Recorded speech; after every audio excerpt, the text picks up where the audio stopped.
What up, nation? Welcome to another edition of the WiseTake NBA DFS Early Look. CK013 here. You can find me on Twitter at CK_013. And I, of course, am from the WiseTake Nation, which you can find on all the social media platforms listed below or directly at WiseTake.com.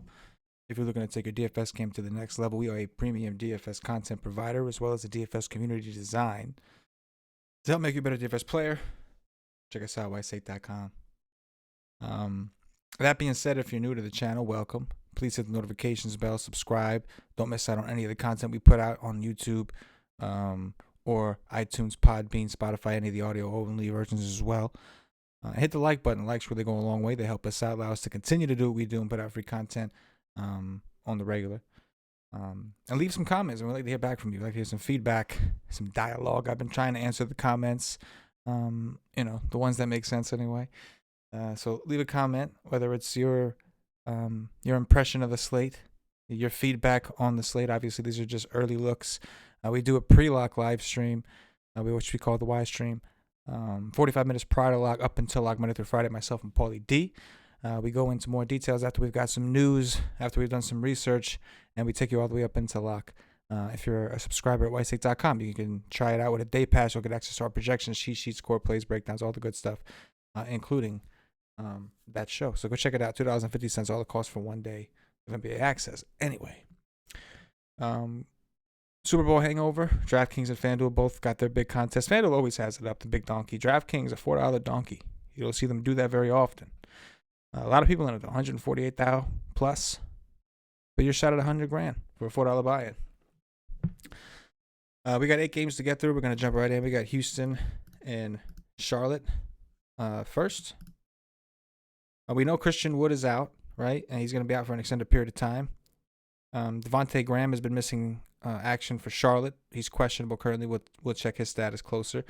So the first thing we look at is Boogie Cousins, 7-1 against a buddy of his, Cody Zeller. 7-1 on DraftKings, 6K on FanDuel. I'd imagine he'd be pretty popular. I think he should be. His first game to slate. Minutes have not been an issue for Boogie, right? I think he got 30 minutes against San Antonio. It didn't do as well as people would have hoped. But his price is still relatively low for the upside this kind of player brings. I know he's not the same exact guy from before when he got hurt, but it happens to also be a really good matchup for him. And the usages look pretty strong, right? Took 7 threes against San Antonio. Only hit 2 of them, but took 7. So right out the gate, Boogie's going to end up being one of the top plays, I think, of the slate. Just keep in mind, his ownership is going to be extremely high, especially because, number one, it already was. Number two, this is the only game locking at 7, and people like to play the early games because they know the lineups, barring any late scratches, of course. So I expect him to be popular. LaMelo Ball's price is up, 8,300 on DraftKings, 78 on FanDuel. GPPs only, obviously, at those prices. Oladipo's only 7.9 on FanDuel. That doesn't seem bad for him. John Wall is 7.4. I can get behind some John Wall. He's 7.4 on both sides. He's been a little disappointing, but similarly to Boogie, prior to their injuries, would you have paid these prices for these players? Absolutely, you would have paid it. You would have jumped, right? These are players that were in the 9K range, so definitely not people to consider. Gordon Hayward is still relatively cheap on FanDuel at 7.6 for what he's been doing. He's playing massive minutes. And with Graham out, he's enjoyed usage. We saw Rozier out for a little bit. He got the usage. Saw Graham out now. He's getting the usage. So I'm fine with him, more so on FanDuel. Cody Zeller is an interesting play. He's been playing really well. Really, really well. He's 5'8 again on FanDuel. He is 6'1 on DraftKings. This is a back-to-back for Charlotte, obviously. But Zeller's been fairly consistent for the most part. So I'm seeing a lot of tournament plays here. Obviously, we have to check on the status of a Devontae Graham. That could make Rozier a better play, obviously, as well as the other teammates around him. But expect high ownership, right? Expect this game to be on. That's really what we're saying. But Boogie is definitely, I think, cash game playable at this point, unless something better opens up. Washington and Chicago. It seems like every Washington game has been good for fantasy anyway, as long as they're not getting blown out too bad. Bradley Beal's only 9K on DraftKings. That seems really low. There's a good chance Russell Westbrook sits because it is a back-to-back. But they said, apparently Coach Scott Brooks said Sunday that Westbrook may be available. So we'll have to see. If he's available, he's only 8,600 on FanDuel. That's really cheap. But Beal is also cheap at 9K. So if Westbrook is out, expect Beal to be popular, and for good reason. He's 10-8 on FanDuel. I think it makes sense. Levine is also in play. He's the same price on both sites, or close. 8-8 on FanDuel, 8-9 on DraftKings. Someone to get some exposure to, for sure. Thaddeus Young is 7-2 on FanDuel. That's the world we live in. 6-7 on DraftKings. He's been playing well, and this is a good matchup for centers. But we'll check the status of Lauri Markkanen and some of these guys because he could get squeezed out a little bit if some of these guys come back. Well, mainly him, I guess, right? Because we already know Porter's out and all that. Speaking of Markkanen, if he does miss, we'll have to take a look once again at Mr. Valentine, if I can find him. There he is, 4,800 on DraftKings. Played 37 minutes against Orlando. Been waiting his entire career for him to get minutes like that. Let's check what he is on FanDuel. 4-4 on FanDuel. So still really cheap on FanDuel. I mean, he was putting up numbers in 19 and 20 minutes, let alone 36. That's kind of disappointing that he only put up 32 FanDuel points in the amount of minutes he played. But definitely someone to look at if we continue to have the injuries for Chicago that we've had.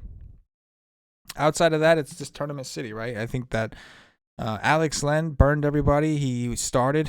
Everybody loaded up, including myself, and got 8 minutes against Charlotte. This is a disaster. But before that, he got 24 minutes against Miami and 27 against Miami. So a little confused as to why he only got 8 minutes when they started. It must have been something I just didn't see, I guess. But 4,300. He's very cheap on DraftKings. I think he's a DraftKings only play at this point. Yeah, 5-5 on FanDuel.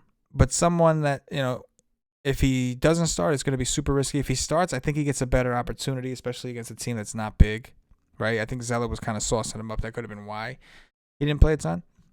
But something to keep an eye on for tournaments, especially because after he just burned everybody, I doubt anybody really goes back there, or at least not too many people.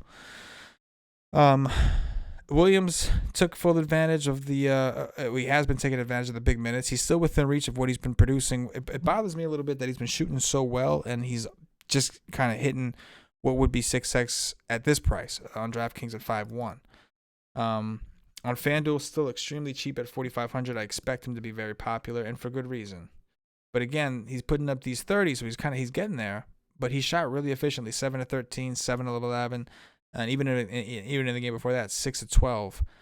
So what happens? Now, granted, it looks like he's not taking a ton of threes, so a lot of these shots may be higher percentage shots, but just something to keep in mind. I will say this: the rebounds have been there. This is a good rebounding spot against a team that's going to push the pace in Washington. So don't have too much against him at the moment. We'll see the way the slate breaks, but don't have too much against him at the moment. Davis Bertans has been extremely disappointing, man. He's one of the better three-point shooters in the league, and he's extremely cheap on a site that rewards three-point shots, and he's just been terrible. Took 7 threes against Charlotte, 2 for 7. He's been awful. But he is really cheap. That he is. We'll move it over to Toronto and Memphis. John Morant's been struggling, right? We got Toronto. I think we're still missing OG and Nunaby. D'Anthony Melton is out for Memphis, something to keep an eye on. He's actually been a really big spark off the bench for this team, and maybe we see John Morant get a little bit more minutes. Kyle Lowry certainly in play. This is a team in Memphis that has struggled defensively, especially against guards and wings. Fred VanVleet's price is up, but you can't say he hasn't earned it. He's been phenomenal. Outside, I think, one spot or two, I guess, really, out of his last, 5 or 6 games. He's been awesome. The price is up, but he's shown he can hit that spot, and this is a good matchup for him as well. Same could be said for Siakam. It's not a little more inconsistent, I think. He's 9-3 on FanDuel. That kind of seems like a stretch, right? I'll carry low ownership if that's what you're looking for, but that price is kind of wild. I'll say that. Revenge spot for Mr. Jonas Valanciunas on the other side. How many minutes did Jonas Valanciunas get? 24 minutes isn't bad. because we've seen him like in the past. That's really only what he's gotten for how many years. And he's put up numbers. I think on DraftKings at 7-2, it may be a stretch, right? On FanDuel, a little easier to reach at 6-7. But again, you're sacrificing that position. Like, are we going to play him over Boogie? It's a tournament pivot, of course, at lower ownership. But we're talking about Boogie Cousins, you know. John Morant, I think I could consider. He's been cold. He's been bad. But maybe with Melton out and he sees a little bit more run, I realize that Tyus Jones and some of these other guys could benefit more. But it could also lead to John Morant, especially if he's playing better, to seeing a couple more minutes, because John Morant's minutes have not been that high. I think that Norman Powell is also in play. He's been fairly consistent. He's 6,500 on DraftKings, so the value aspect of it doesn't seem all that great. 6.5 on DraftKings and FanDuel, I should say, as far as the ceiling, right? But obviously, for tournament's sake, in a matchup against a bad defensive team, if a shot is on, you could put up even more numbers, but tournaments only at this point. Dillon Brooks, man, it continues to be cheap, but he continues to underperform. He's taking a lot of shots, 17 shots, 18 shots, 13 shots, 12 shots, but he's not shooting well, and that's an issue. But he is cheap. Dillon Brooks is 4.7 on FanDuel. That's how cheap. It's where we live in. Boucher got 33 minutes against Atlanta and balled out. He won a lot of people money that day. I know on FanDuel, he was the cheap power forward that kind of just sealing out the position and just smashed. He's 5.9 on DraftKings on FanDuel, 5.4 on DraftKings. So they're prepared for him to do this. We saw a stretch where he was getting big minutes and then it kind of just stopped. And no real reason as to why. It just kind of just stopped. But with OG out, I'm thinking that could be some correlation as to why they're playing him a little bit more. There was a stretch where they were playing Baines a little bit more, but they did switch. We'll see this. I would assume that Baines is needed a little bit more against Joval, but that depends on how much Joval plays, because Boucher is, in my opinion, a little undersized. But certainly some plays to consider in this game, right? Minnesota and Dallas, these are also two teams whose games have been good from fantasy perspectives when close. And with Minnesota, that's an issue because they're not a good team, and there's always that risk of the game not staying close.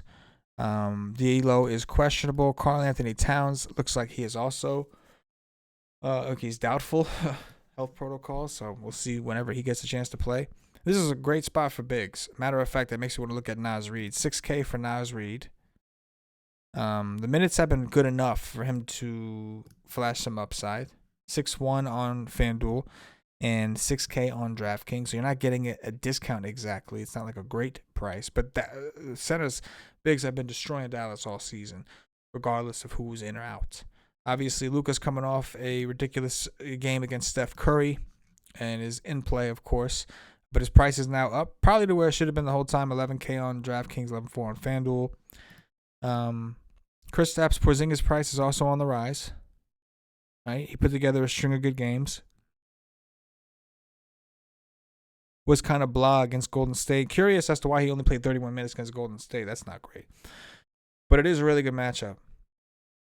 Cannot deny that. If D'Lo misses, I think we have to play Malik Beasley. I mean, you could really make a case for Beasley regardless. He's just been more aggressive, and he's been playing really well.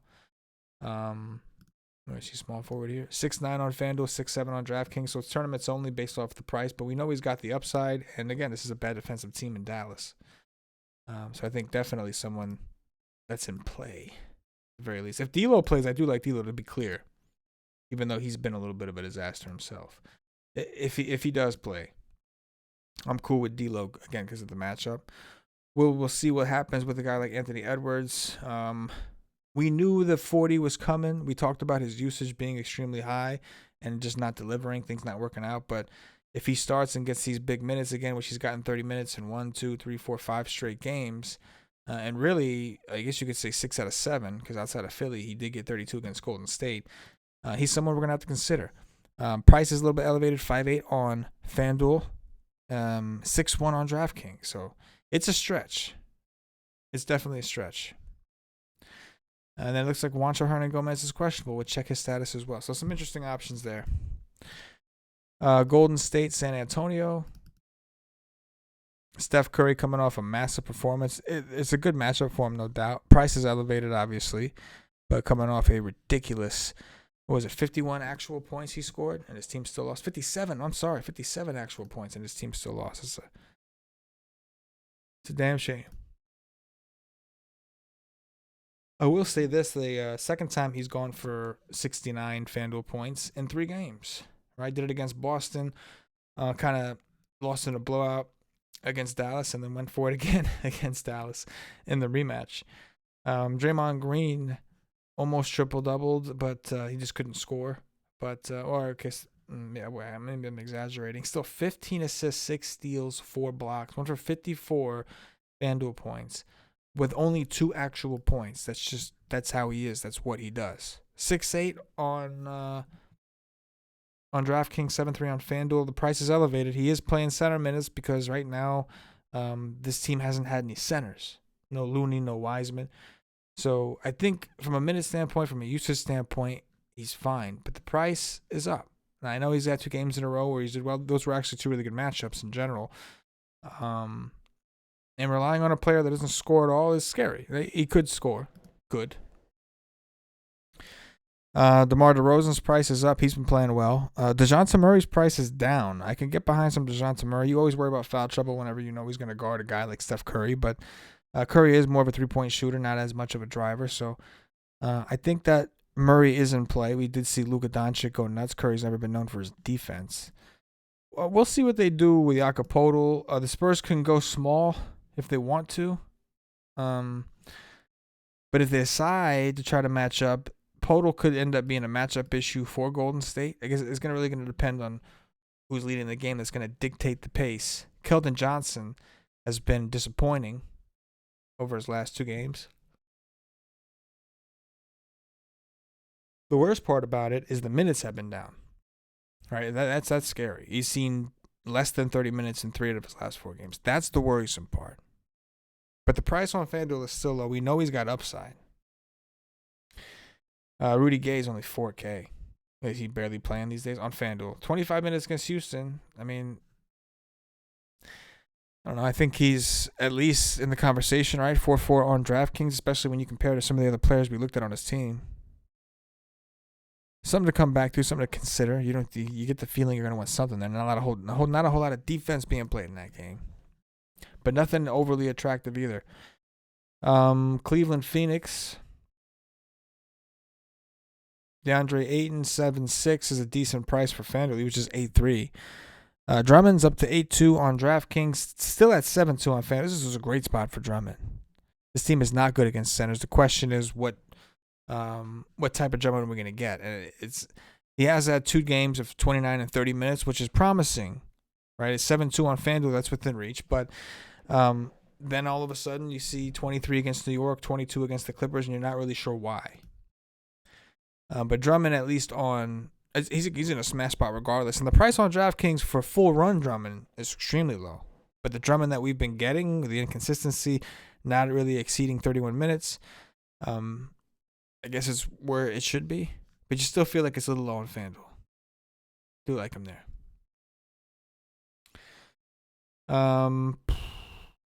A lot of okay plays, right? Even Frank Kaminsky on the other side, if Crowder is out. Crowder's currently a game-time decision if he is out.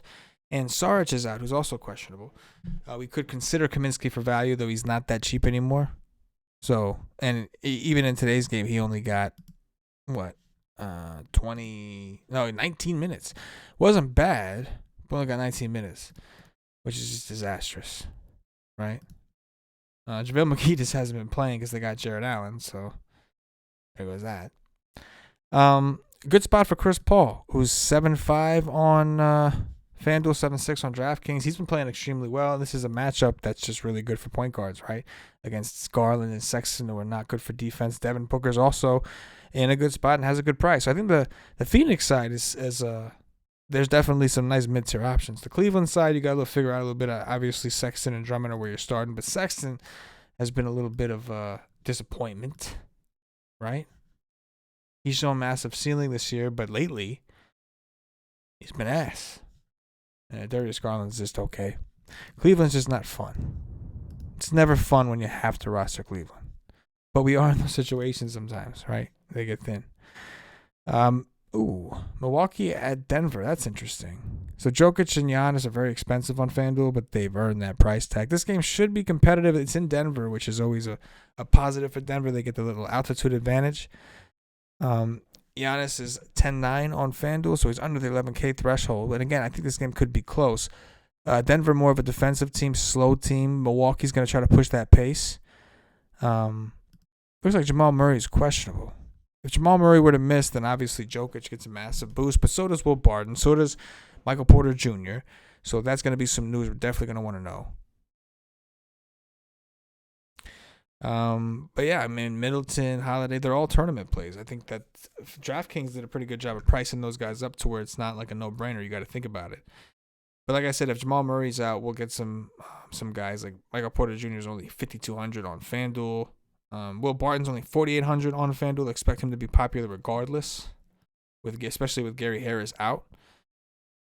Barton played 37 minutes against Sacramento and sucked. Played 36 against the Lakers and sucked. So I get why his price is low, but still seems a little too low, FanDuel, especially if we do have Jamal Murray out. If Jamal Murray's in, for the record, I'm cool with him at his price. And then, of course, if he's out, Monte Morris becomes a pretty solid value play, I would think. Right? We'll keep it moving. Last game here, we've got OKC and the Lakers. OKC did get some guys back like SGA. They lost Mike Muscala, still without George Hill. Check the status on Roby. Looks like Roby's not going to play. So Roby's out. And what we saw in this situation last time, Horford actually missed, and they still didn't start what's his name? Muscala. Instead, they played Basley at the 5. Basley is 6'2" on FanDuel. Ended up only getting 25 minutes in that scenario, which was very strange. 5'8" on DraftKings. Someone to consider. I mean, he's going to see some AD and whatnot. Not super excited about that part of it. But when they're thin, they're thin. I think Horford is someone we can consider. If you think this game is going to be close, I think Horford's going to have a big game. You saw he did against Minnesota. Granted, that was Minnesota. A team that has been bad against bigs. SGA, 34 minutes against Minnesota, did well. But again, same thing. That was Minnesota. This is the Lakers. A little bit different. Different situation. Hamidou got 31 minutes, which was cool. Not getting the 37 he got when SGA was out, but it was nice to see him get some minutes. I actually don't mind him. Did they move Diallo? Oh, they made Diallo a point guard on FanDuel. That sucks. That's annoying.